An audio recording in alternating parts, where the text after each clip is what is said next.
এখন আর খাবারে আগের স্বাদ পাই না। ছোটবেলায় দাদির হাতের শিমের ভর্তার স্বাদ এখনো খুঁজি। বহু বছর হয়ে গেল, তবুও কোথাও পাই না জিভের ডগায় লেগে থাকা সেই অমৃত স্বাদ। কুরবানির মাংসের স্বাদও আজ হারিয়েছে তার পুরনো মৌ মৌ গন্ধ। ছেলেবেলায় দেখতাম এক বাড়ির রান্নার ঘ্রাণ অন্য বাড়ির থেকেও নাকে লাগতো। গাছ হতে সদ্য তোলা ফলটাও ধরে রাখতে পারেনি তার আপন মিষ্টতা।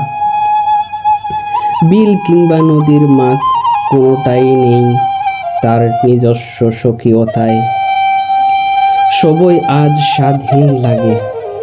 কি জানি পরিবেশের দূষণে এসব নষ্ট হচ্ছে, নাকি নিজের ঘ্রাণ শক্তি বা নিজের ইন্দ্রিয় শক্তি লোপ হচ্ছে, তাও বুঝতে পারি না আজকাল।